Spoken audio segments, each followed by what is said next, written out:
you guys? How's it going? It's MJ from All to Love. I'm assuming those of you waiting here, you know that it's MJ from All to Love because you're here with me for collective intuitions on this fine, fine day. Post equinox, we're turning a leaf. New paradigm energies are in full swing, my friends. So today's woohoo! So today's share is about feelings, which is the main focus for myself usually, and also love and the teachings. Hola, hola, divine sight in the book. Oh, thank you. Some of you sent in a photo. Some of you, one of you specifically, sent in a photo of your book arriving, which is very exciting. And I always endeavor to permission people to feel all of their feelings and not be ashamed of all the feelings.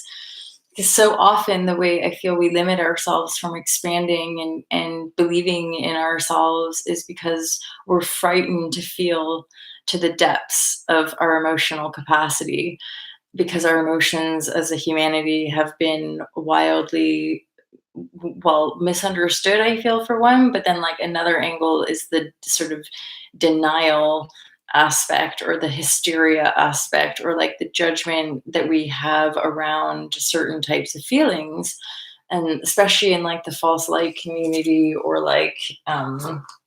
certain spiritual bypassing sort of things, it's we are so quick to attack and blame other for how we feel, rather than our ability to hold space and own and transform our own feelings. And I do speak very much from an empath perspective, and potentially resonate with those of you who are in long-standing people-pleasing patterns. So you have wounding within that basically means that you find a lot of joy in giving and making people feel good. So you give a lot, and you share your good feelings, and you do things to make other people feel good. But then the polarity of that is that potentially you're not honoring your true self. You're just sort of focusing on making other people feel good, which deep down might not actually be serving your beingness and your totality. And or if you're truly endeavoring the manifestation journey, where you're totally conscious creator and you believe in yourself and you believe in your dreams, it might be that you'll start to become aware of having people in your environment that aren't doing the work the same way that you're doing the work, and they're just wanting you to sort of do certain things so that that makes them feel good. But you're going, I don't even know if that actually makes me feel good. I don't know if that's true for me, blah, blah, blah, blah. So you start to noodle on this stuff, and you become more responsible, and you realize you can't be responsible for other people feeling good. And then that sort of is where a lot of us have experienced what we call emotional manipulation or emotional abuse. It's that people aren't clear about what they feel because of their own upbringing or whatever, and that they deny certain feelings that they have. So part of the gift of the empath is that beyond what people are actually saying with their words, you can feel the intention. And that came up recently when somebody was talking about projection, and am I just projecting onto them? Is it them, or is it me, or da da da? And it's ultimately, if you're an empath and you're self-aware and you're doing this inner work, it's more than likely that if you're in these sort of patterns where there's fighting, or there's distortion coming out, and you're the one noodling is it me, or da da da, it's more than likely them projecting stuff onto you. And that as the empath, you're trying to be responsible, but you can't be responsible for their unconscious stuff. And that's why we keep hitting up against it, because we're trying to be overly responsible for people that aren't being responsible for themselves. Hence cycles of abuse that perpetuate until we pull the plug on it, essentially. Hi, Isis, how are you? Bedtime soon. Good evening, Elliot, how are you? And then that's part of my awareness of the collective freedom break, or the collective rising, is empaths rising into their power to, discern their psychic, intuitive, sort of beyond abilities as far as the energetic awareness goes, because there is a great awareness within that empathy. It's just taken some noodling. It's taken some time to kind of work out what's happening in this world, within this awareness, which is still more rare than the other, apparently, but it's shifting really, really quickly, that's for sure. We're heading into this real exponential growth phase and acceleration phase for a large portion of the leading edge collective, which is then assisting with creating more bridges, you could say, energetically speaking, for people to jump ship, for people to kind of jump over into this awareness ultimately. And and then that brought me to like today's share, where I did a share on Facebook about like being aware of expansion and contraction versus like high vibration, low vibration. And that's just a usage of words that might potentially assist some people, especially if we have habits where we can be really down on ourselves or self-critical and self-judgy, because that's often the case with an empath as well, that we're always trying to be responsible for everything and everyone. And so the default setting is to just be hard on the self, like I've done something wrong, it's my fault, I blah blah blah blah. And so and because I'm somebody who propagates feeling your feelings, like you have to honor what's there, if it's shame, if it's guilt, if it's jealousy, if it's resentment. And of course that again is part of the delusion of the world of denial. It's that it's we all like to be, shining and sharing when we're high vibe, but if we're low vibe, that should be hidden. You can't be low vibe. But that's like, well, yeah, but then what do we do with those low vibes? We have to feel them. We have to process them. We have to be aware of them. And what I'm aware of is being able to still be in an expanded sort of awareness and hold space for those feelings, to be like, oh, look, that's jealousy, or oh, look, that's resentment, or oh, look, that's I'm really bummed out that that person is having a great day. Oh, look at that. So there's this expanded awareness that contains the totality of our own personal contrast.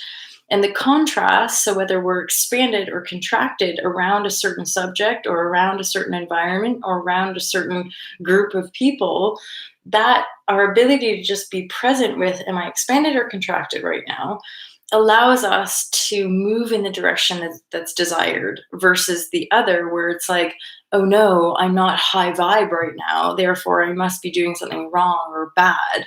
So I guess what I'm doing is sort of extracting the polarity and or the duality of even words like high versus low, where it's okay to be low. Like it's okay to have days where you're tired and unmotivated and you just want to sit around and do nothing. Like you're allowed to actually be totally awesome in that kind of vibe. And our ability to just be expanded with that is ultimately, in my awareness, what helps me ride out the ebbs and flows with greater expanded clarity, right? With like, okay, so what can I kind of extract, and how can I feel into this in the most optimal way, right? Because we know that usually it's quite tricky if we're in a really shitty toxic patterns and we're really low vibe and we've been used to vibrating on certain frequencies of lack or self-loathing or what have you. We're not just going to sort of instantly jump into like mega abundant super I love myself in like one day necessarily, because we have certain patterns and habits that kind of attach us to that way of being. So to me it's about not striving to be high or holding on to the low, but rather be present with, am I feeling expanded around this, or am I like, yeah? Because if I'm in my contracted state, that's like a trigger to be like, okay, what are these feelings? And then when I can start noodling with the feelings rather than trying to change them, or, like trying to escape them or trying to pretend that they're not there, then I can more effectively and consciously shift myself into better feeling spaces, i.e., into higher vibrations. But I can't effectively rewire my brain and transform my emotional patterns without first having an ability to acknowledge the vibrations that are there, i.e., to acknowledge the emotions that I carry. And that's part of where, I often observe people tripping up, is that we're coming across situations that trigger us, and then we just kind of want to run away from them, or we just want to be like, that's not there, and then deny manifestation when it's convenient.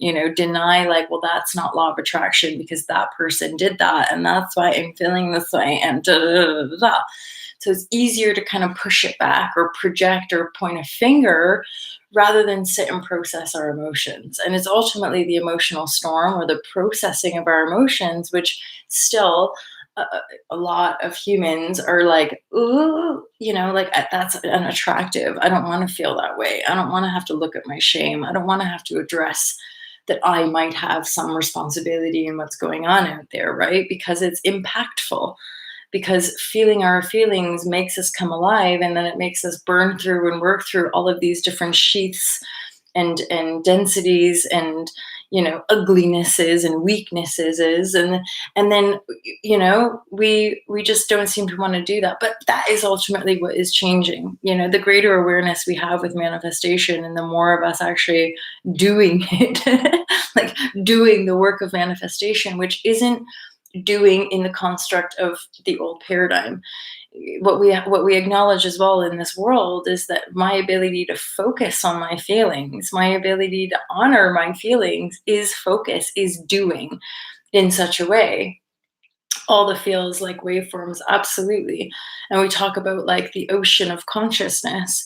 Well, imagine, knowing that you're the full ocean and being able to move the waves in such a way. That is ultimately what we're working with in this construct, is like embodying the fullness of your consciousness field so that you can direct consciousness, versus constantly being at the whim of your subconscious, of your unintegrated aspects, of your denied aspects, of all the power that you put outside of yourself. You're constantly feedbacking off of that and possibly reacting against that. And then that just perpetuates the same emotional patterns, i.e., we go round and round in circles, perpetuating the same issues in the world because we're not willing to actually own and integrate the aspects that are uncomfortable to us. Right. And so it's really in honoring and owning the discomfort and going, wow, holy shit, look at that shame. Look at that unworthiness. Look at that anger. Look at that lack of belief. Look at that. Look at that jealousy, that resentment. All of those aspects are lower density frequencies, which are highlighting a judgment we have against self, a judgment we have. And again, our ability just to expand so that we can pay attention.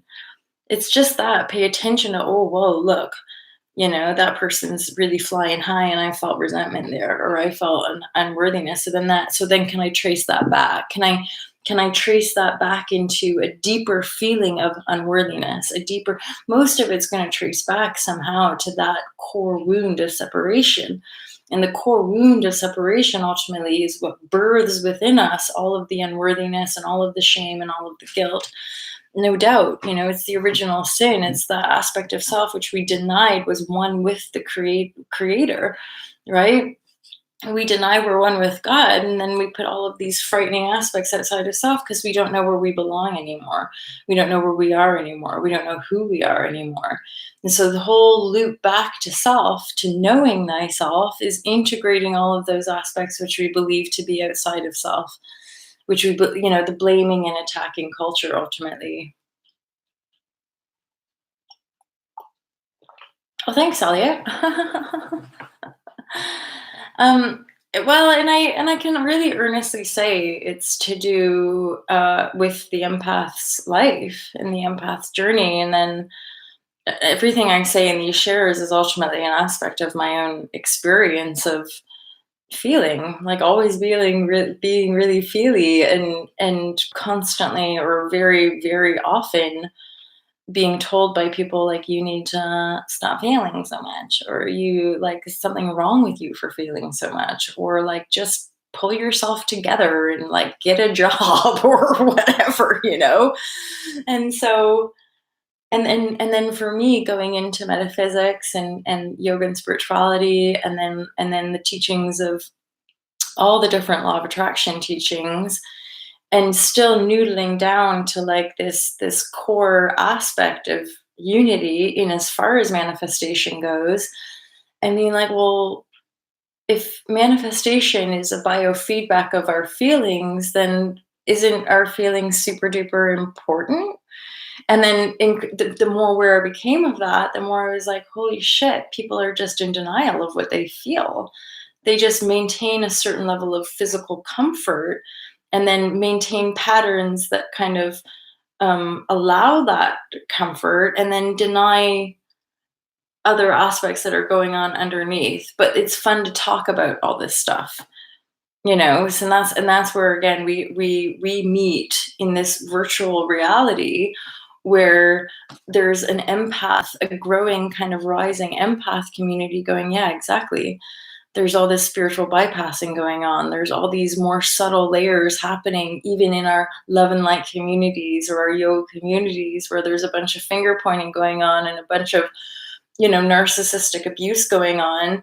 And but on the surface of things, it all looks so lovely, like, just eat like this, just eat clean food, and then you're going to be high vibe, or just do yoga like how I do yoga, and then you're going to be high five. All right. Brene Brown, she's, I think, rather awesome, isn't she? I've never read any of Brene's work, but I've seen a couple of the interviews, and I do appreciate the content as far as like opening up the vulnerability piece. People don't like to deal with their crap. They like to pass it on to others. I'm not your punching bag. Precisely. And that's something I continue to uphold within myself, if I'm guided to, like, without any shame. If I've had an interaction and then I start to feel dumped on, like, I feel a lot more like in my power to be like, actually, no. Like, that's your stuff, and you can take that back, and I'm not going to take that for you. And then it frees me up to walk away basically from situations that I don't align with, or biofeedback vibrations that I can't feel the clarity in, or the intention potentially is malaligned with where I'm coming from, for example. And I can honestly say, when it comes to focusing on feelings, like, it's that we're so indoctrinated to doing, in as far as we're so programmed to think that doing is what brings manifestation. When I do this, that happens. When I give this, then I get that. That we're so focused on the physical that we don't, in our original leaps, as it were. I'll speak for myself, but I never could have imagined the depth that I'd have to go on the feelings. Focus on the feeling here now, and like, where's this and what's that, and that is doing. Like, our ability to focus is the doing of the thing, right? And then everything else is actually superfluous to that. Everything else that we do is an extension of that source point of feeling. And that's something I've spoken about so often on this channel. But like, 3.5, almost 4 years ago now, when I took the leap to publish the book, and then I expected, the book would create this resource, but then other things came along, and then I focused on that, and I just kept following the feeling, because I felt great. I was believing in myself. I was, feeling into that flow, and nothing and no one was going to take me out of that. And I'm still in that, like, just, yeah, perpetual focusing on the feeling and committing to that, which is often where I might go off into other people's frequencies, or go dip into sort of more collective programming, and then have to pull back. And increasingly, my responsibility is to come back into my feeling feeling great about my own existence. Divine sight, can we overfeel? So this is, I would say, potentially what you're noodling with. Can we overfeel? Is, I talk about it in the book, as far as like holding space is not about wallowing in feeling. And this is where, and I believe divine sight would also testify, with being in this world for quite some time. It's like, one, recognizing that we can become attached to the deeper feelings, as part of my identity, like I feel so deeply, and oh, the great pain of the collective, or like these deep wounds, and that we don't want to attach ourselves to the our ability to feel so much, especially if they're low vibes, like if they're painful, and if it's intense, and if it's like, oh, super deep all the time. That is where our personal responsibility comes in, but also practices like meditation and relaxation, um, having certain self-love practices in place, like going outside for a walk, or taking a bath, or watching some Netflix that lightens the load, right? Is that, um, that so the overfeel is potentially a wallowing in self-pity.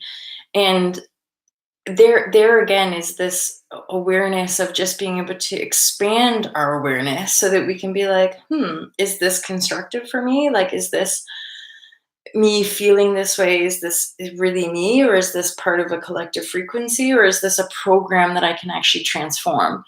Because, so the main point I talk about in the book is our ability to expand, so that in any given moment, if there are, and overfeel. So this is where I talk about the emotional transformation of emotional storms. And it comes when we get triggered and we want to react. So if I'm angry and I want to go like, fuck you, da, da, da, da, da, da, which, okay, but as soon as we catch that, like, I'm in blame and attack. And so it's when we're in those blame and attack reactive patterns that we can hopefully sort of draw back with the discipline of meditation and relaxation and yoga and things like this. I can expand and hold space. And then what I observed in my healing process was that a trigger would then become a wave. So I would notice all these waves of emotion starting to move through me. So anger could become sadness, and then sadness eventually maybe become pain. And then eventually just holding space and being like, okay, I see you, I love you, I can hold space for you, it's okay to feel all of this feeling. And then eventually there'd be this like compassion. And then that was the process, holding space for trigger waves and storms, that allowed me to start seeing my bass tone vibration lifting. So instead of being in those control patterns, I started to be aware of them, and then I could start to move away from them. So, like, I'm no longer dictated to if the house is a bit messy. I before used to, like 7 years ago or whatever, when I really started to practice this with conscious awareness, I would just spin out and get angry and get upset and have a freak out around the fact that things are messy. And I would blame the messy fucking fuckers around me about it all. And then I started to be like, holy shit, but I recognize this as a pattern. And then I traced it back. Each time I'd work through it, I would be able to trace it back to different childhood experiences that make me feel like I was less than or unworthy, or mommy wouldn't love me if I didn't have a perfectly clean house. So, like, all of these threads started to come up because I had to hold space for the clearing out of the density of the pattern that I was in. So it took a little time to unravel that pattern for me to not be bound to it anymore. I know. Even it's so funny you say that, because I can remember my mom was visiting. It's around this time of me working a lot of these patterns. She was like, honey, if you ever have kids, you're not going to be able to be like, you're going to have to let that go. You're going to have to work that out. Unfortunately, for me, I don't have children, but I'm no longer, I still live really tidy and clean. That's my preference. But no longer am I like, And I don't have to like spaz out and clean everything in this sort of angry, people are not clean enough kind of vibe. Now, if I feel like cleaning, it's just a joyful extension of my own ability to live how I want to live, right? You have to let go of it after the second kid. Yeah, fair dues. I can imagine. Like maybe the first one you can maintain it a bit, not the second now. And then, but then it's also like letting people be. That was another threshold. Was like having friends who were hoarders or messy people, and like noticing myself wanting to clean up for them, and then really being like, but that's not my responsibility. And like you can do it with a sense of joy, but just not expect other people to change for you. And that's another huge piece of like the focusing in on the feeling. It's like it's just my own. And the more we were all responsible for our own feelings, the less we have to like entangle ourselves in other people's feelings, thinking that other people are going to somehow make it go away or make these feelings better. Another layer of this is ultimately our ability to take leaps in our life, and that is again another big um, uh, apparent risk in the world that is flipped around, right? Where it's we have to see it to believe it, where manifestation is believing it to see it. So all of the kind of leaps we have to take and the steps we have to take are invisible as we're walking towards them. So you can't see any of the good vibes that you're creating until you've already kind of burst through that threshold of vibration, energetically speaking. And oftentimes, again, in my awareness, we have to go over things a few times. We have to have a few shitty relationships to focus in on what it is we really want. You have to bottom out financially a few times to really lock into how is it that you really want to make money. Oh, that's making me think as well about how every single person in our life is a reflection for our own co-creative expansion and learning. When we see it like that, even the people, even our so-called perpetrators or our so-called abusers, once we're clear from that um, dance, as it were, once we remove ourselves and we break free from those entanglements, and we can see them clearly for what they are, we can actually embrace them. We can forgive them in our fullness and in our totality, which then continues to liberate us, right? It's not, and that's the difference between people who hold grievance.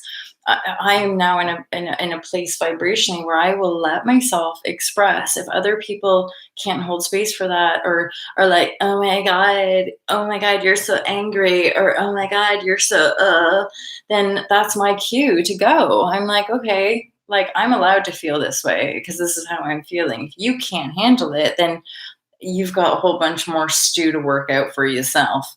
And it's being, and that's part of the leap that's taken various physical moves in my own personal life, is to keep moving through the energies. If people don't like who I'm becoming, then that's their choice. But I certainly wouldn't choose to be around people who are unconsciously projecting a bunch of bullshit onto me when I'm feeling into the space of becoming more and more clear in my point of attraction. And certainly in my ability to hold space for contrast. Because the more you anchor into your center point, into that 0 point where you're not biofeedbacking off of your unconscious anymore, you're just purely projecting into the field. That's when you start to become less triggered. You're not triggered by the contrast in the same way, which is where I possibly even wrote it somewhere in the book. Like at some point, you want to drop the process. At some point, it's okay to let go of all of this, like healing and shadow work and all of that kind of stuff. Like you're allowed to move beyond the beyond. Again, it has to do with your personal point of attraction, your personal set of circumstances, your personal set of karma and genetics and all of that. But eventually you can let that go too, because all of it is already done. One of you, or some comment I saw somewhere, was like, remember the ancestors said it's already done. So we have to continue to keep permission. It doesn't stop, right? It's not like, oh, well, I published the book, so I'm going to stop creating. No, I went on to create merchandise. I went on to create the Be the Change online courses. I'm now working on a new project with a new person, another business basically. And it's like, just because I achieved something that I wanted to achieve doesn't mean that I stop there and just expect everything to keep flowing. No, you want to keep yourself moving in the direction that feels better and better and better. And not to be ashamed of feeling fantastic ultimately, because a lot of times our good feelings and our shininess can trigger people. And as an empath, that's especially poignant, because in the past, for me, in the default setting, I would embody people's projections of me. I would embody people's judgment of me as something wrong. They didn't have to say anything, they didn't have to do anything. They might look at me a funny way, but it's literally just their feeling. Like, just their instant feeling of me walking into the room or walking into da da da. And then I would get that feeling and go, oh God, something's wrong with me. Oh man, like I don't, as in, I'm making that person feel uncomfortable. So I should be less of who I am. And it's taken years to outwork that, as an empath, essentially. Oh, and then, but the bar is so much lower nowadays. I no longer OCD. Yeah, it is a difference, right? And like, you can freak out in a lighter way, possibly, right? Whereas, like, for me in the upbringing phase, it was impacted, and that's to do with our generational uprising, essentially the generational biofeedback of density that different pockets of the collective carry. And for a lot of us, so my sort of category of generation, I would say, are indigo bridges. We're bridging vibrational gaps for the collective, versus there are lots of younger and younger people moving in with less, what I call the karmic backlog. They're not carrying so much density. And then we also have, like, another generation who's more locked in to certain vibrational coding, because it is all codes. Essentially, it's all light, uh, codes and particles. It's creating more space in our own atom, essentially. um, and or it's more like becoming aware of the space that's already there, and then within that space to be aware of how we're directing consciousness, because it is essentially our choice, which is why we're in this great expansive space and even a feeling of stagnation, because um because we're anchoring a whole new way of being on this planet, which is a fairly, certainly from the human mind perspective, a fairly monumental undertaking, to be embodied in form with an awareness of how we're moving energy and consciousness, and to integrate and harmonize the lowest of the low aspects, which is like, even in the last, like, day or so, for me, it's like holding space of the entire polarity of the human construct as it is in the here now. So all of the depth of darkness and pedophile rings and satanic ritual abuse and the distortion of the church and the distortion of our economy, and literally holding space for that, as I also hold space for the light of my awareness, desiring to move into these more harmonious frequencies where we pioneer systems and structures that actually uphold the integrity of the whole, which means everybody gets fed, everybody has access to proper education, everybody has access to good organic food, everybody has a desire to be well, and that we uphold our humanity being well as the most valuable commodity. No longer are we externalizing our power to feed a profit driven culture. Remembrance come up recently of being a kid and not realizing people could actually see me, or why they would see me, feeling of this. Ooh, interesting. And that's sort of like octopus energy as well. Our ability to shapeshift and, like, be invisible as much as we're able to be seen. But that, I would say, is another a gift that when one attunes to, it is that. Um, but that's only coming to me now in a recognition where I'm like, but that is something that I do now more, with the awareness of the empath tendency. It's that it's almost like if I'm in a certain space, I'll just put like a cloak of invisibility around me. So I'm not penetrated by any other people's energies. Have good sleep, Isis. Much love to you. So much love, light, abundance, protection, healing, and infinite joy. So much of that. All that good stuff. All that good stuff. May it just dance and sprinkle upon this loving community forever and ever. Big hugs for you. Big hugs for you. Um, yeah, yeah. So I appreciate your guys's like asking questions. Do you ever walk into a room and whole vibe changes? Oh yeah, for sure. That's often been part of my like inner knowingness of like I don't think I belong here. Like walking into certain places and like the whole room just sort of like, and that those are the moments where I'm like I am an alien here because of how people would look.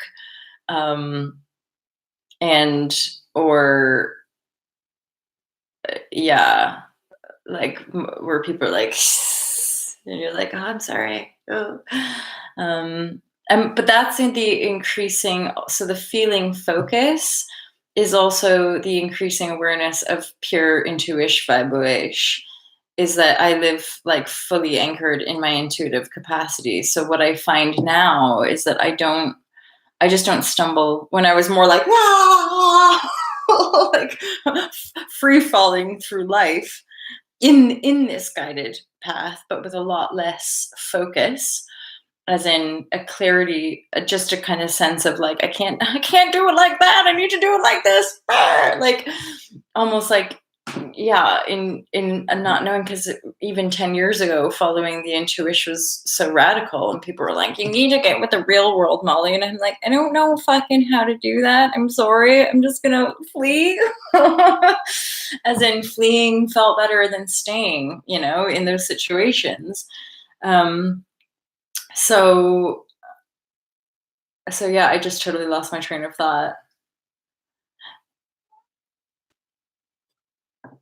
So, well, basically leaving those situations and then over the years refining my intuition connection, and now really properly these last like 3-4 years like solely in the intuition, like living there, vibrating there. I only meet other conscious creators. I only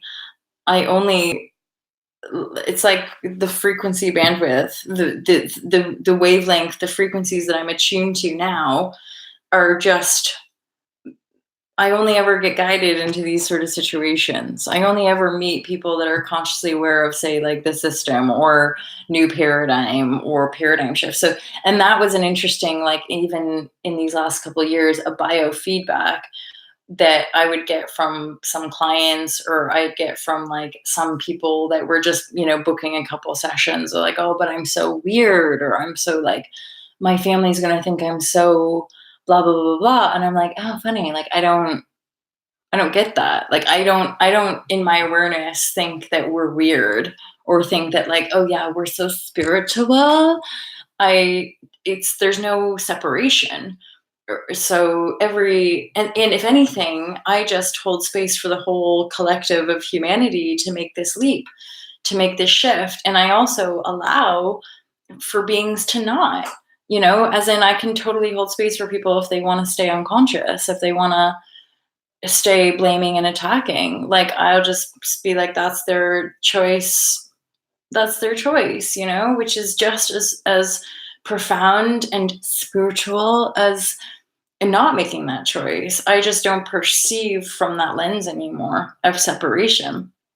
So there's a container of acceptance and love for every being who makes their choice. I just, in my personal sort of point of attraction, I'm only attracting certain frequencies now, which reflect back to me a sense of love and authenticity and integrity.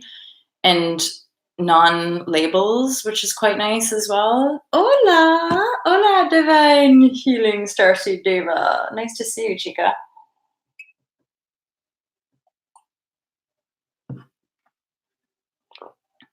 Oh yeah, I really res with that as well, actually.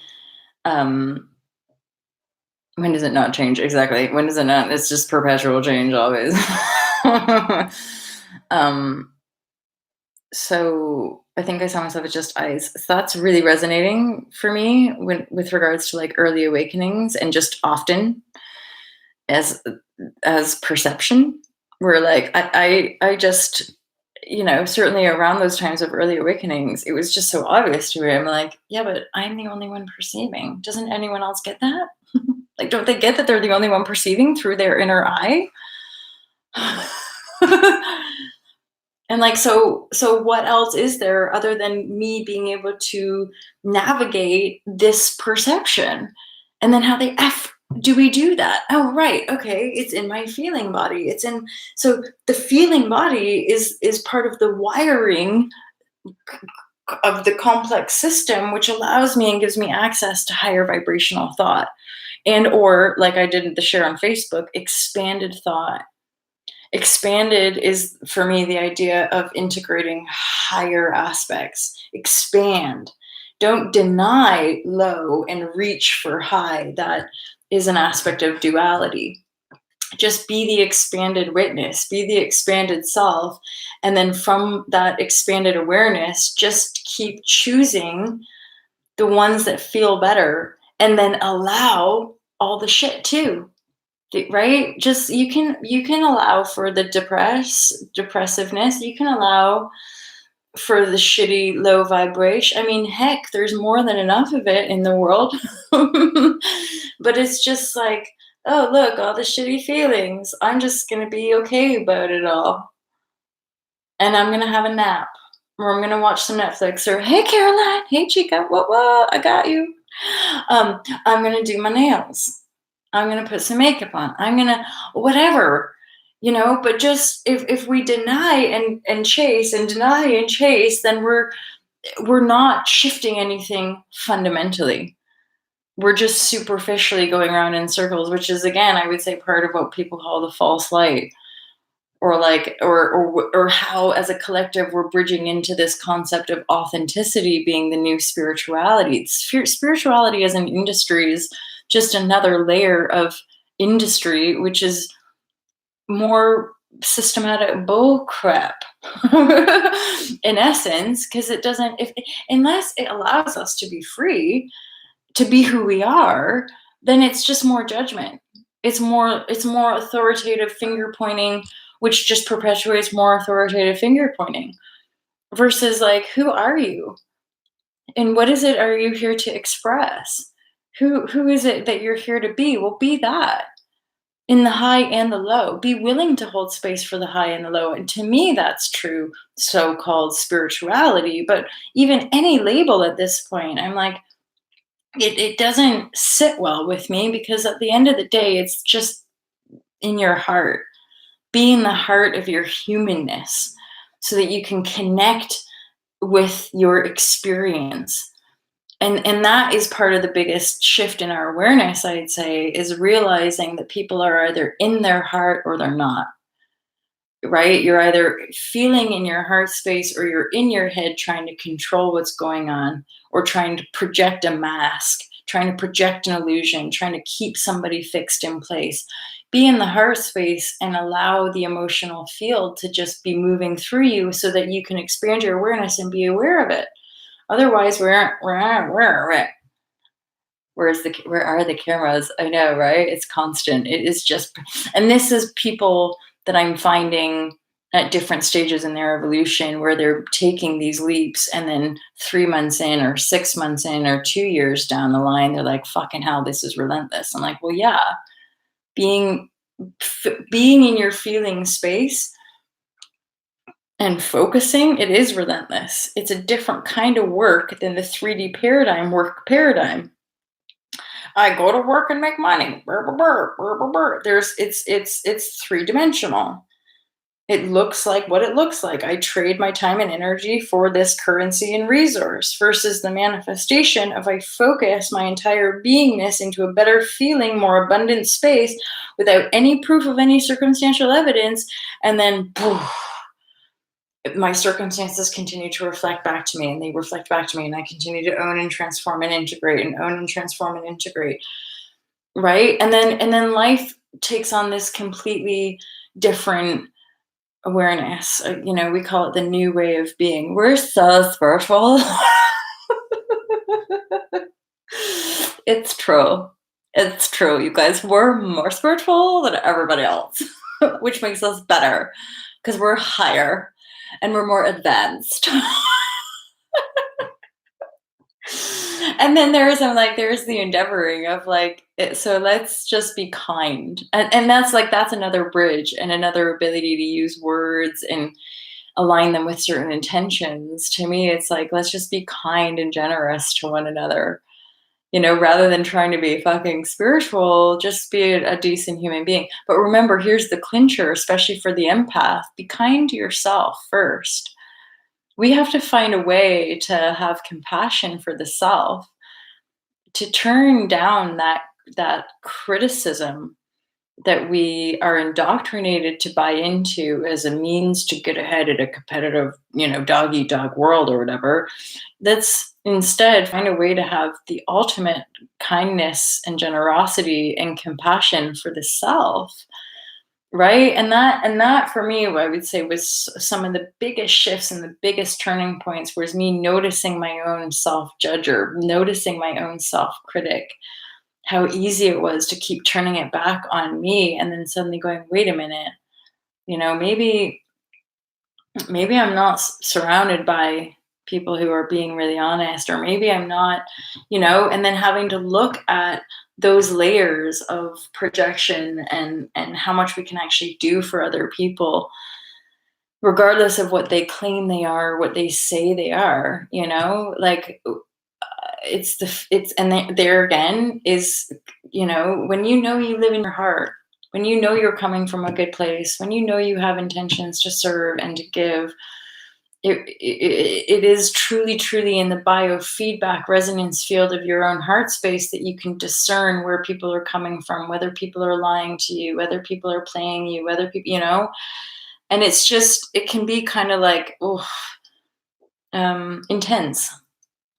It's intense to start playing with energies because you can feel the depths and the highs, and the depths are icky.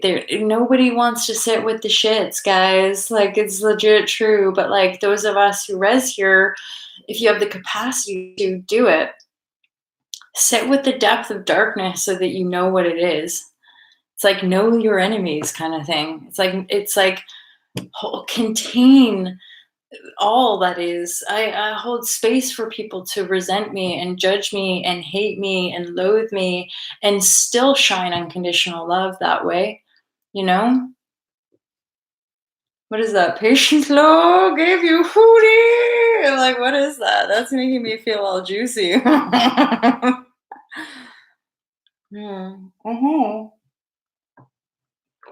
if I hold space, there's no fear. If I hold space for the darkness that I could potentially fear, or hold space for the enemy attacks that I could potentially attract, then that there's nowhere. It's often what I got about all this privacy stuff, right? Or horny. Oh yeah, that's why I felt juicy.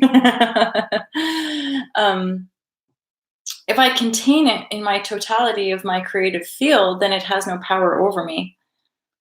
If I contain even this story of the 5G as a self-created aspect, then I draw it into my field. We've already risen out of it. We've already transformed that war construct outside of the self. So we're already birthing new energies as we own and integrate every aspect of a fearful distortion outside of self. Climate change and warmongering and economic distortion and manipulation and divide and conquer tactic and energy. We within our own personal field can hold space for all of that, and then keep moving into the vibrational energies of a quote unquote higher vibration, and or what I would prefer to say is expanded.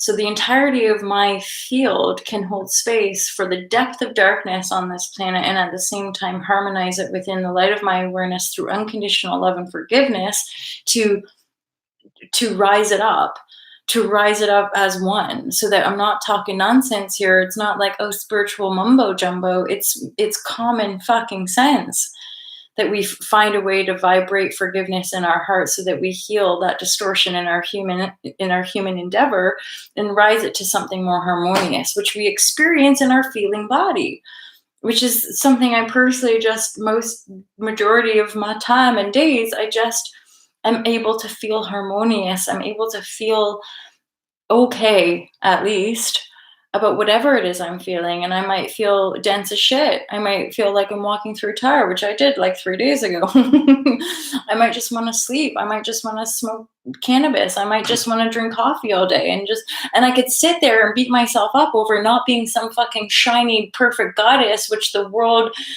dictates I should be. And if I'm not, I'm a big fat fucking failure. Instead, I'll just let myself feel like a fucking failure and be like, "You're right, though. Mm-hmm. You're right. Mm-hmm." Right? And then I sleep loads, and then I get over it, and I go, you know what? I feel like shit, so I'm gonna go to bed. And then I wake up and I feel a little bit better, right? And but I don't want to deny because I don't like how it feels to deny, and so I would never propagate that. I would never want somebody to deny how they feel. And I would also propagate, like, you're allowed to feel like fucking shit, and you're allowed to feel tired, and you're allowed to feel the biofeedback of the fucking pain in the world because it exists. Pain and suffering exists, and for us to deny otherwise is absolute mumbo jumbo. But our ability to hold space versus getting attached to the suffering and getting in a comfortable zone in our own suffering patterns because it hurts too damn much to feel the depths of our shame, then that is what I'm calling into question in our human endeavoring to rise into greater harmony and greater abundance. Is to truly do that, you got to get really real about what you're feeling, and you got to be willing to open yourself up to feel as much as you want to feel all these high vibes, which people do. That's why they want to hook into us. You have to endeavor to feel the lowest of the low as well, which, if I'm honest, it could be days and days of swimming in bullshit like shame and guilt, days and days. It might go round and round in circle of shitty fucking projections and shitty annoying circumstances, but as long as you can just be like, hey, if you can be okay about that, then that okayness helps you to actually move around it. That's what we're doing. It's like moving around all of those dense feelings to pluck out, I'm going to use this, I'm going to use this, and I'm going to let it take me here, and I'm not going to feed that anymore. High heart frequency can deflect the distortional frequencies. Yeah, there's something in that high heart frequency. This is something I'm getting around this pocket, as in like a collective like this, an empath group consciousness. High heart frequency. So as we continue to harmonize our heart field, this is where the quantum leaps start to happen. And because I'm aware of certain collective agreements we have, even around like the majority of humans are sheep. And I say that with love and compassion. The majority of humanity just wants to be told what to do. So there's few leaders in essence. There's fewer leaders and there's more followers. So the more of us endeavoring this in earnest, i.e., like the heart math, to actually transform the densities of our beingness, which is our entire body, the vessel, the field, healed from within the co-creative awareness of the heart. And so all of the healing that we've been doing in the light of our awareness, i.e., through the heart, to transform these dense base tones, fear, shame, guilt, unworthiness, unbelongingness, lack, that is what has enabled us even to meet here, for example, to respond in biofeedback off the call, say, of all to love. Like, where are the others? Where are the others who understand what I'm talking about? Or that don't want to manipulate or don't want to control, who understand just that. So you respond to the heart frequency, and then this becomes a unified field of vibrating love, vibrating unconditional love, biofeedbacking a desire to support one another in our highest manifestation and our pure heart frequency goals of new paradigm, of new earth, of harmonious interactions, of healing in the most divine sense, right? And the truth shall set us free. So it's like, so in my awareness, it's this collection of frequencies via the heart field, which is what you're saying is like the higher heart frequency bandwidth. And so it's not even like a deflection, I would say, as much as an absorption. And then that absorption is what you say deflect, but really transforms the distorted frequency. So it's like us holding space, and then say there's 12 of us here. So it's like the that the energy of that 12 essentially creates such a pure frequency tone that anyone who enters that immediately shifts into it, immediately feels, and or the other like awareness or perspective, you could say, is that anyone vibrating other than that pure frequency wouldn't be able to penetrate. They wouldn't be able to come in unless their higher self knew they were coming in to be transformed. That's part of the kind of polarity, you could say, of people who talk about sabotage.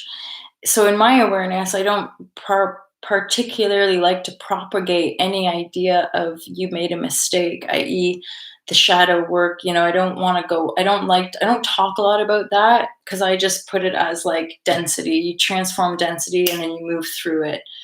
I personally don't want to get stuck in shadow work or get stuck in my own fucking density story, right? We just keep moving up, just keep choosing better feelings, just keep choosing better feeling connections, just keep moving in the direction that you're being guided, regardless of how radical or nonsensical or weird it might look to other. That's not a question. It's just that movement, right? Well said, instructions and description. Thank you. Thank you very much. So dissolve it before we have to internalize the frequency. That's another a big piece, I would say. It's that then the emanation becomes the transformer. So as we integrate and anchor the pure heart frequency of truth in Christ kind of connection, the one body, then that permeates the field. Then that and this is how I'm seeing it anyway, is that is still permeating. So you're right, we won't have to internalize the frequency anymore.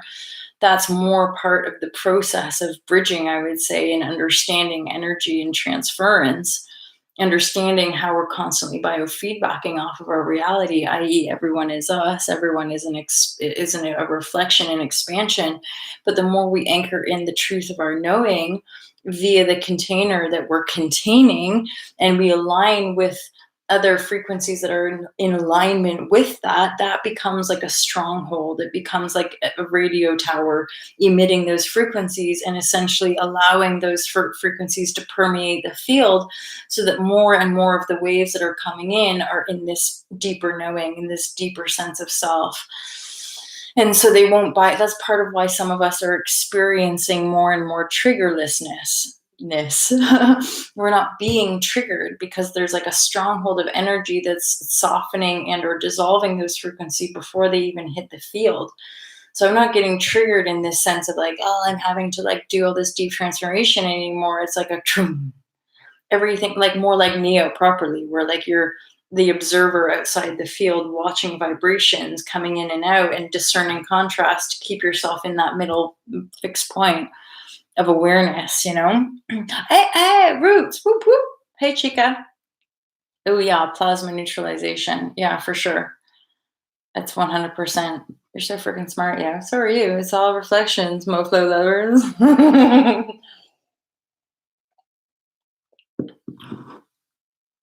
And then that's just making me think as well, as like the whole cosmic divineness of it. It's so beyond right? Because that I would say is a real thing. That's why our emotional transformations are essentially, well, in my experience anyway, they're essentially water, emotion. It's emotion, it's sweat, it's tears, it's the pressure of alchemy, basically.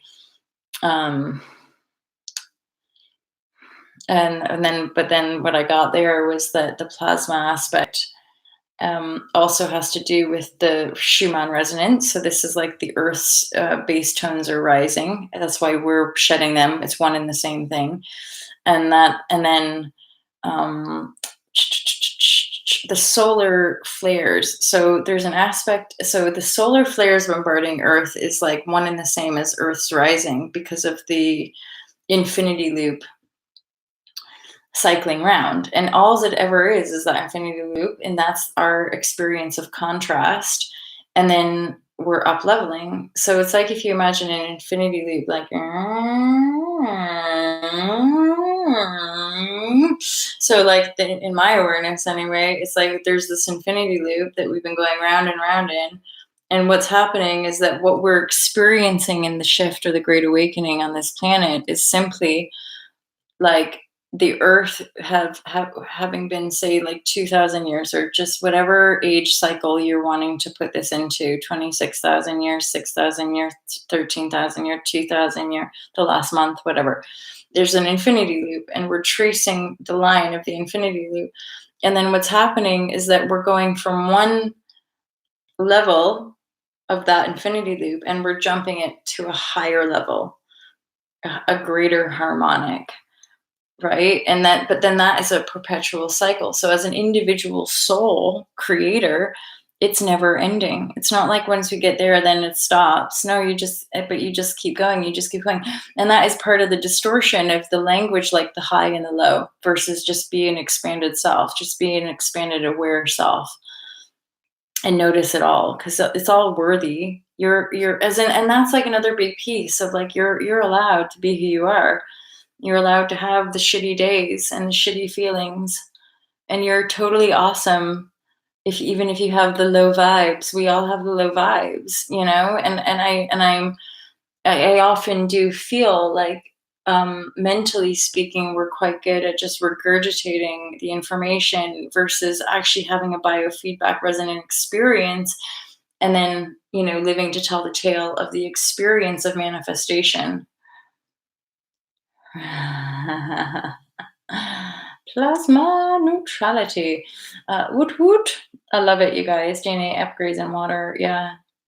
And that's something, isn't it? Divine sight. There's this awareness now of how, and this is part of us sharing, I think, the way we do is that part of the expansion is having more and more bridges to help bridge the understanding on an intellectual level, because every teacher or everyone being called to teach in this new quantum awareness for the evolution of humanity has a slightly different function.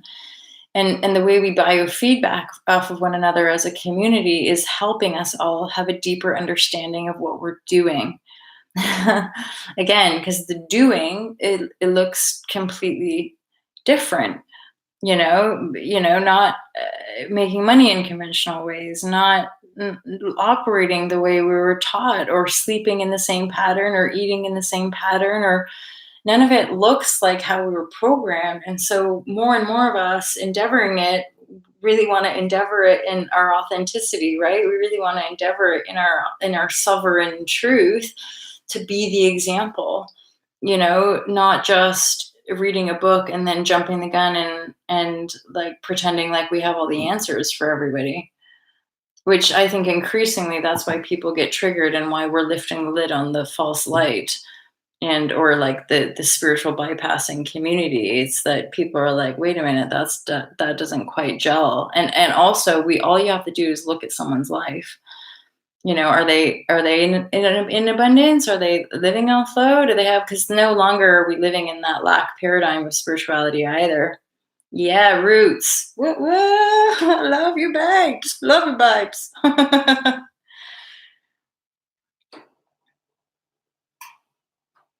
I haven't even finished reading that. I literally stopped at DNA upgrades in water and then went off on one.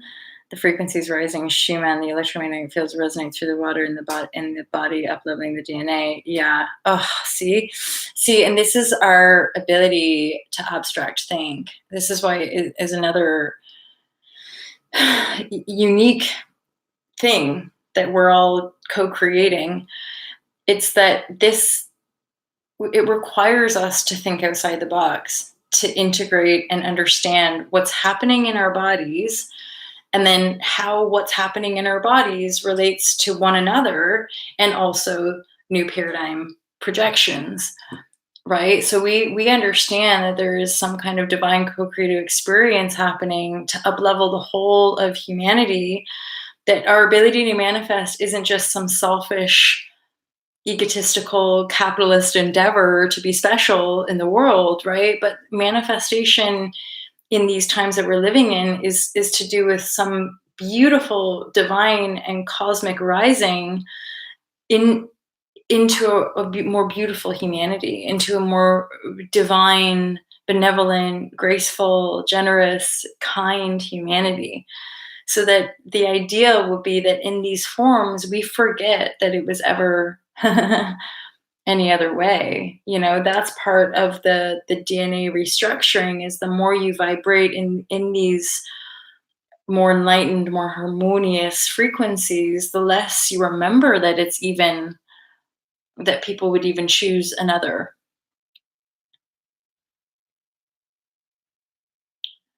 And it is water.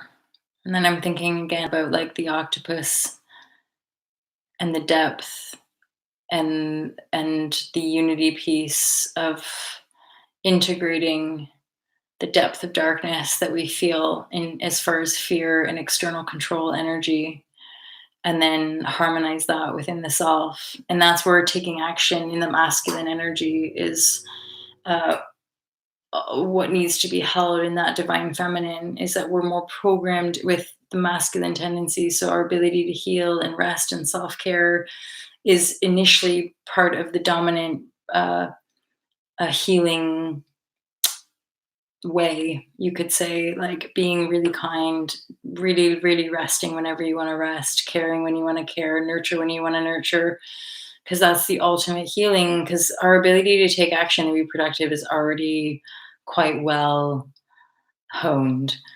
And then the shift there is just to really take action from a place of love and ease and grace. Like, I usually don't have any idea how these shares are going to go or what I'm going to talk about. I just have a spark of an idea, and then I'll roll with it. And increasingly, I just have trust and faith that what you guys bring is what's relevant to the discussion on this day in this moment. I just saw working with an I, and I was thinking about that Rihanna sign. Work, work, work, work, work.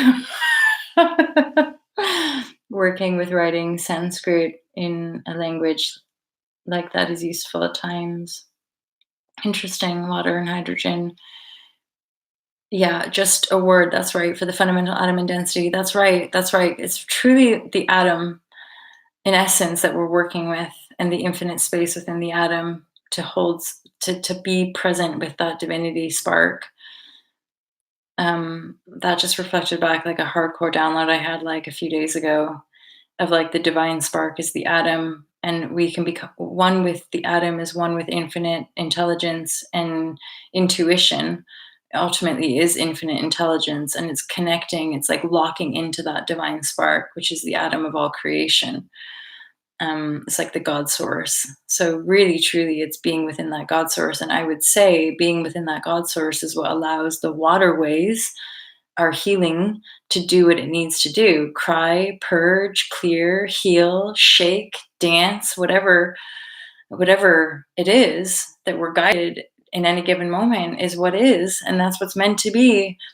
And from the atom perspective, from the divine spark perspective, the star power, the atom that you are, the source point, the God source that you are, it all goes.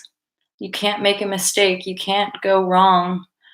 Again, where I detach from the the kind of propagated awareness around like you're self-sabotaging. I'm like, well, if that person's self-sabotaging and they're not aware, then they're not self-sabotaging. They're doing what they need to do for themselves in that moment, and whatever they need to learn, they'll learn. It's like jumping. We can jump, having been through all these different cycles, and enables us and the whole to actually jump, um, like frequency bandwidths, I would say, whole worlds, and then just keep creating your world. The rising of the Earth's frequencies first brings up feelings of tired anxiety, less physically affected while upgraded psychic abilities. Yeah, yeah. There is that. There's something in that, in as far as well, when one where I think we're okay about being tired. Bonjour, Julie. Ah, my sunflower, my sunflower cupcake. We all taking care of self radically now, for sure. Gracious love. That's I think a big piece of it. And then, um, okay, rising earth frequency brings up feelings of tired. Sure, and only potentially there's a piece here about the anxiety comes from the resistance to the tiredness. I personally would say, in my observation. So when we can just be tired and then sleep when we want to sleep, or self-care if that's what's desired, then the anxiety doesn't necessarily become a piece of that. um, and then, but we begin to normalize the higher frequencies, less physically affected while upgraded psychic abilities. Yeah, yeah, and I would say that's to do with, so the normalizing of it is just our, like, we're vibrating this as a new way of being, as the new normal, perhaps, and that we are actually integrating these higher frequencies, hence where our ability to unite in the psychic realms, in the intuitive realms, is actually in a more unified way, helping us to hold space in a way that makes these ups and downs easier for us. So, i.e., the normalizing of it is what's also upgrading it to the higher frequencies, and that us kind of being in unified field with the techniques to help keep us grounded,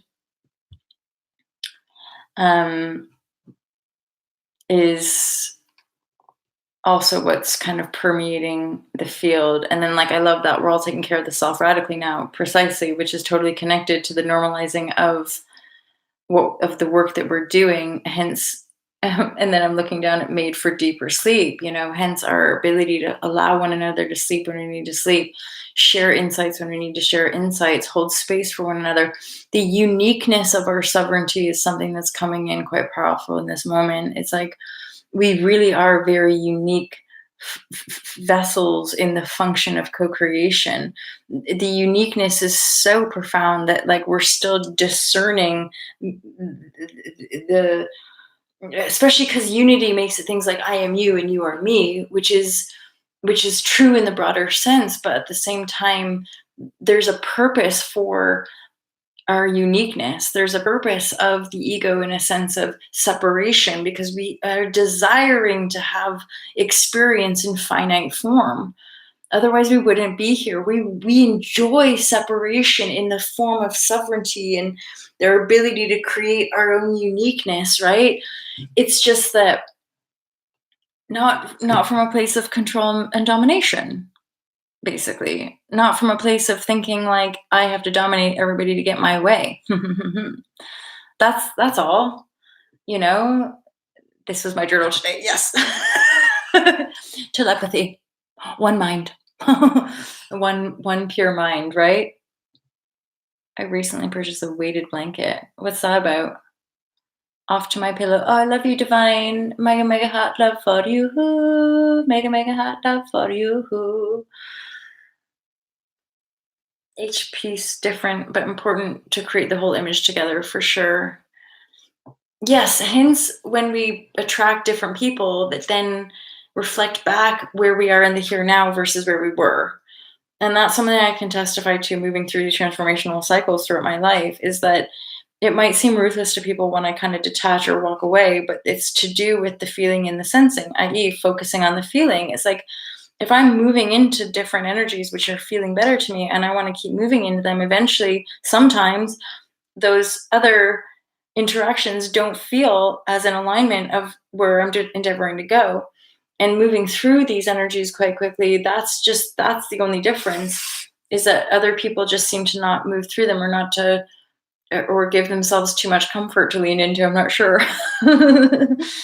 um, so there is beauty in our sovereignty, and there is an aspect of our of unity within our separation, because it's conscious choice as the self, as the universal self and source, getting to know the source of the self.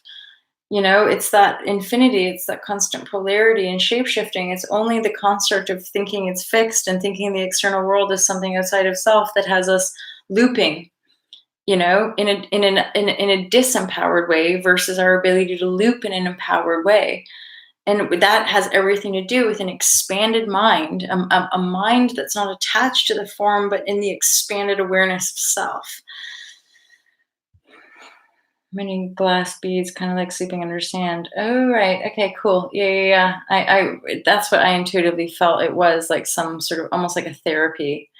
And then I saw that with Divine's thing about like the pillow. I had the vision of those weighted, heavy pillows with the rice or whatever in them. And then I got that with the blanket as well. I felt the same thing. Yeah, hence where authenticity is now taking over spirituality. Pardon me, because even our spiritual circles would deem like, this is how you should practice yoga. This is how you should do this. This is how you should do that. And I'm bored of all of that. I'm like, when do we just get to be happy and free? And then I realized it was me. I had to make a choice to just be me, be happy and free as the me that I am in any given moment. And then that brought up a whole bunch more unconscious bullshit. And then now it feels more like the zero point of creation, where I'm like, and that's a part of the suspension feeling that we're all feeling. Is like, I'm waiting for something to land. It's me that's landing, and then endeavoring to still kind of push through vibrational thresholds to keep creating, but realizing that there's not a whole bunch of healing to do. There's not a whole bunch of density to clear, because it's cleared. Now I just get to walk in faith and in truth and in trust of my own good heart's vibrashe. And it's all working. That's kind of part of the proof of the pudding. It's all working. Maybe the certain things don't move as fast as I think they should, but now there's such faith, because it always leads us. We don't even think we know, but then we shift a whole bunch of shit, and then the knowing becomes different. Like I shared with you guys about being guided to buy a house. I never thought that was important 3 years ago, but it's important to me now. But if I'd manifested a whole bunch of shit 3 years ago, then I potentially wouldn't be manifesting what I'm desiring to manifest now. Me then, but I can understand that for the longevity of Ultra Love and for the longevity of my community, it's important for me to be getting real about having a base. And also, in this different aspect of the flip, it's that I didn't even realize that I didn't feel worthy before. That I've had to go through this whole great shape shifting and all of these different cycles and movements to actually feel worthy of possessing material things, And it wasn't something that I ever cared to possess, and or there was a part of me sabotaging and or denying that aspect, because I didn't have the awareness to look at it. And more recently, with the awareness to look at it, being like, oh, I get it. Yeah, because I'm worthy of having things, and I'm worthy of possessing things, and I'm worthy of delegating and asking people to do things for me and paying people well, and I'm allowed. It's all those kind of feeling energies of like, I'm allowed I'm allowed to make manifest my desires. I'm allowed to show up in the form that I desire, with all of the material wealth that I desire. I'm deserving of having that which I want to give and share with other. And it's just taken, I think, all of these different cycles and patterns to suddenly lock into that point of like, oh, holy shit, it's right there. It's right there all along. You just don't see it when you're running away from the self. And often the running away is still part of the getting back to it. And that's something I can totally testify to, which is so fucking miraculous. Exactly, girlfriend. Which is so fucking miraculous. It's like we don't know we're running away. As in, we don't like this whole idea of like you're sabotaging. Like you don't fucking know you're sabotaging until you don't do it anymore. And like the fact is, I would do it all again. I'd sabotage myself over and over again because each fucking time I went over that pattern, something new came up. Some new awareness, some new insight, some new layer that I never saw before. I'm like, oh, i.e., closing the gap, right? Closing that vibrational crap. Closing the vibrational gap usually requires these loops, these patterns. Got to go around the pattern again. I got to see it from a different angle. I got to see, holy shit, I never realized I was that unworthy. I never realized that. And a lot of it, especially as empaths, is the biofeedback of other people's lack, of other people's fear, of other people's, oh, you can't do it like that, and you can't do it like this. And you're just like, okay, I'll keep fucking it up for you. I'll keep playing small for you. I'll keep not believing in myself because it makes you feel better about yourself. Like bull sex. Hence why I permission all y'all to withdraw, all of y'all to withdraw as often as you need. Take the rest, you know? Take the rest you need. You said it as I posted it. Booyakasha. Booyakasha. Boom, boom, boom, boom, boom. One mind here. I swear to God, you guys, there are some miracles happening right here, continuous. It's been happening all along, but something that's different is that we're tangibly, viscerally connecting to the feeling of the miracles making manifest in our realities. And then we continue to walk that and then congregate continuous to keep up leveling the whole. Because a lot of us are supporters of the new and leaders of the new, but at the same time, supporters of one another. Because y'all need, I would say the leaders hang out with the leaders because we know what we're talking about. And then we discern and disseminate for the mass. It's not even like that, discern and disseminate. I don't even want to say that. I want to say we just lead by example. Just be the joyful expression that you desire to be or not. Owning it fully, you can just be the example for people, and that's all you need to do because it's already done. It's all taken care of. That's the truth. You guys, I think I'm going to shoot off. It's 6 a.m. I'd like to have me a wee little nap. I've got to go pick up a post. One of you guys sent a parcel, and there's a customs charge, so I'm going to go pay the customs charge. Oh, amazing. A crew? Is that, I feel like that's you hanging upside down. I love you. I love you, cupcakes. A crow. Ooh, interesting. Yeah, there's a crow that I think has a broken wing down the road. And every time I go by, I'm like, should I help it? Should I get the RSPCA? And then I'm like, well, to each their own. The crow's not a victim. But then anyway, I might just have to go support the crow in healing its arm. I'm assuming there's some kind of helper body that would come around and put like a little bandage on the crow wing so that eventually it heals and can fly away. Oh, yes. So those of you, if you ever send stuff, and this is not a dig because it's okay. I'm happy to pay a customs charge, but just be aware of that. If you send as a gift, hopefully you don't have to put the price down. And then if you don't put the price down, there's no customs charge because customs charge is a 20% or like a VAT. It's like a VAT charge. Plus the post office charges like $8 or £8 or something like that on top of the 20% VAT. So if you're putting that you're sending me incredibly valuable things, which I appreciate extraordinarily so, just be aware that then I get one of those little stickers saying I have to go pay money, which is like, sort of, I guess, paradoxical or something. But anyway, that's me. So I'm going to the post office to collect one of your guys' parcels and excited about that. And then I'm going into the charity shop today. So I'm going into Street Folk for a few hours to do a bit of tidying, and I give myself a £10 budget to buy like new things because it's sweater season. Do you guys realize it's sweater season? Oh, and toques. So I got this. This is one of the toques that I got at the charity shop, which I thought was quite fancy. It's really nice with my shiny Doc Martens that were given to me at a park in Brighton. And then I've already put aside, I think what I want is like a purple and green cardigan because my wardrobe is lacking in purple and green. So I've got a new, and it's got like shoulder pads, so it's quite funky. It's quite funky. No. So that's me. I do actually have a few readings. Some of you've booked, yeah, some of you've actually booked some readings. So I'm going to do your reading at some point today, tomorrow at the very latest. And then I'm going to have some business meetings later in the week. Because, like I said, you guys, All to Love runs itself, which is beautiful because the mind is a masterful mind, which I know you guys are all a part of this.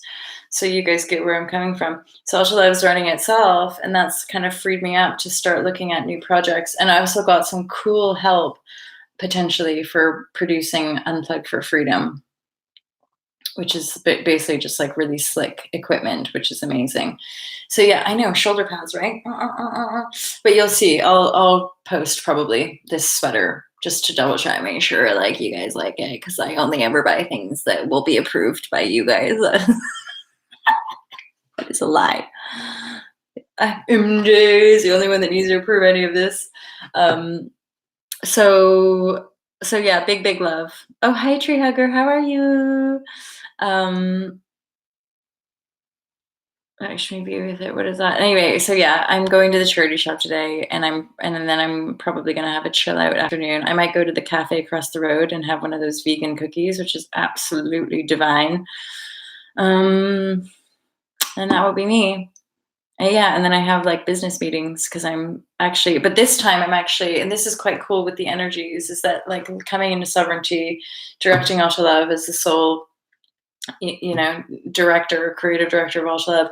And now I'm setting up a business, but like proper in collaboration. So this is a business partnership with somebody, which is new for MJ. And especially with all the Saturn awarenesses. So I'm like, doing it all totally, with the legalities and all those things that I learned with All to Love about boundaries. Those things are already in place for the new partnership. So there's no potential for entanglements, no potential for, hooks and all of that stuff, which doesn't serve the mass. So just pure integrity moving forward in sovereignty and love for the whole. I look forward to sharing more about this new idea with you guys as it is like born into the world, because I feel like potentially a lot of you might want to like get in it as far as like what we're doing and how we can try to take over the world. It's more to do with like supporting the restructuring. Is this birthing from the womb, and it's that which is supporting the shift basically in a very tangible and direct way. But I feel guided to this, so I feel like it's like the earthlings are ready. The earthlings are ready for the wisdom to come at them.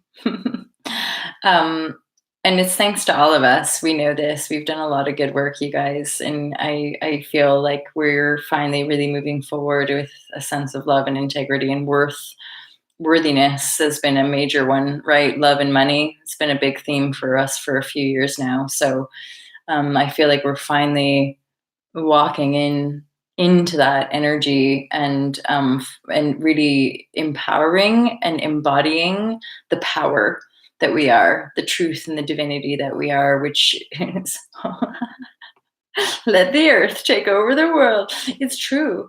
Yay, Venus, exactly. It's just love, you guys, and it's like love in the purest form, which I get it, you guys get it, and I'm pretty gosh darn sure that literally every other human being gets it somewhere deep down inside. That's something I knew from the early awakenings. I was like, everyone knows this. Everyone does know. So the more we know, just walk in faith and trust, and then shine the light that you are in truth. And everyone else knows. Pretending like they don't is just a big ball sack. Harmony. Ooh, and playfulness as well with these dolphins. We're connecting the mind heart in harmony, birthing a new cycle. This is so beautiful. It's true. It's true. Because we're not that. God, I don't even know that. Like I do in a kind of distant memory sense, but I'm like, yeah, that's not even, I forget about that aspect of life. That feels like a past life almost, you could say. Oh yeah, entering Libra season. So yeah, this is more like balance and like moving forward in that integrity, balance, and authenticity. I feel like this Libra season as well, bringing in the greater unity and greater unity piece is also part of what's shining light on false light and deeper darkness. So more veils being lifted, and our ability to enter in the new energies is super real. Oh, happy birthday to Chris's niece! Jolly great that is. All right, you guys. So my battery power is at 8. I'm definitely gonna shoot off skis. I love you guys. I'm getting up to give you a big virtual hug. Virtual hug. Have a beauty day. I love you guys. I'll speak to you tomorrow. Peace out.